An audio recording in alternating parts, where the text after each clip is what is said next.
Саламатсыңарбы окуучулар? Мына көптөн күткөн 4-нчы чейрек да башталды. Анда мекен таануу сабагын баштайлы. Сабакты сабак аткаруучу бөлмөбүзгө кирип, столго отуруп, мекен таануу сабагына байланыштуу окуу куралдарыбызды алып, сабакка көңүл буруп отурабыз. Биз мекен таануу сабактан 3-чү чейректе кандай темалар менен тааныштык эле? Анда келгиле, бул суроолорго жооп бергиле. Кандай жүрүм-турум эрежелерин үйрөндүк? Кандай майрамдарды билебиз? Боз үйдүн түзүлүшү жөнүндө айтып бергиле. Кайсы майрамда күн менен түн тең келет? Азаматсыңар, өтүлгөн темаларды эсиңерден чыгарбапсыңар. Келгиле анда, мен силерге табышмак айтайын. Силер тапканга аракет кылгыла. Табышмак.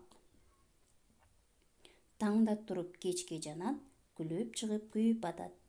Таңда туруп кечке жанат, күлүп чыгып күйүп атат. Ооба, табышмактын жандырмагы күн. Анда кийинки табышмакка көңүл бурабыз. Түндө бар, күндүз жок, асманда бар, жерде жок. Туура айтасыңар. Бул табышмактын жообу ай болчу. Демек, биздин бүгүнкү темабыз күн жана түн деп аталат. Бүгүн биз сабакта суроо жооп аркылуу аңгемелешебиз. Күн, түн, сутка жөнүндө түшүнүк алабыз. Балдар, күн менен түн жер өз огунда айланып туруусу менен алмашат. Келгиле анда, китебибиздин 52-нчи бетиндеги текстти биргеликте сөймөйүбүздү коюп окуйбуз. Даяр болсок, текстти окууну баштайбыз. Күн баарыбызга, адамга, өсүмдүктөргө, жаныбарларга нурун төгөт. Күн батканда асманга ай, жылдыздар чыгат. Күн менен түн биригип бир сутканы түзөт. Бир суткада 24 саат бар. Күн эмнелерге нурун чачат экен? Бир суткада канча саат бар экен? Ооба балдар, күн жерге жылуулукту, жарыктыкты берип турат. Эми китептеги 53-чү беттеги сүрөткө көңүл бөлөбүз. Сүрөттө эрте менен чак түш, күн баткан учурлар байкадык. Аны эмнеден байкадык? Албетте күндүн тийип турган учурунан байкадык. Бул сүрөттөн саатты көрүп турабыз. Анда саат менен таанышабыз.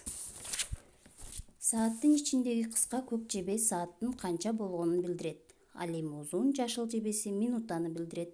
Сааттын жебелери саатты 2 айланып чыкканда 1 сутка болот. 1 суткада 24 саат бар экенин сааттын ичиндеги сандарынан байкалып турат. Сааттын жебеси түнкү 12-ни көрсөтсө, жаңы күн башталат. Сааттын жебеси айланып жүрүп 8-ди көрсөткөндө таң атып, күндүзгү убакыт башталат. Бул кезде эрте мененки убакыт дейбиз. Ал эми саат 12 болсо, чак түш болду дейбиз. Эгерде саатыбыздын жебеси күндүзгү 2-ни көрсөтүп турса, саат 14 болду деп аталат.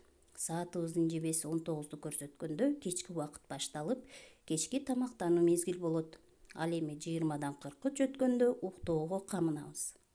Эми күндөрдүн аталышы жана жыл мезгилдери боюнча маалымат алабыз. 7 күн, 7 түн, 1 жуманы түзөт.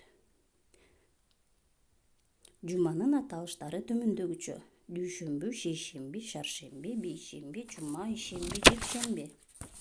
4 жума болгондо 1 ай болот. 1 айда 30 же 31 күн болот. 3 ай 1 мезгилди түзөт. 1 жылда 4 мезгил бар. Алар жаз, жай, кыш, күз. 1 жылда 12 ай бар. Январь, февраль, март, апрель, май, июнь, июль, август, сентябрь, октябрь, ноябрь, декабрь. Эми балдар, менин суроомо жооп бергиле. Күн, түн, сутка деген сөздөрдү түшүндүрүп бергиле. Эмне үчүн күн менен түн алмашаарын түшүндүрүп бергиле. Анда менин суроомо жооп берген болсоңор, үйгө тапшырма алабыз.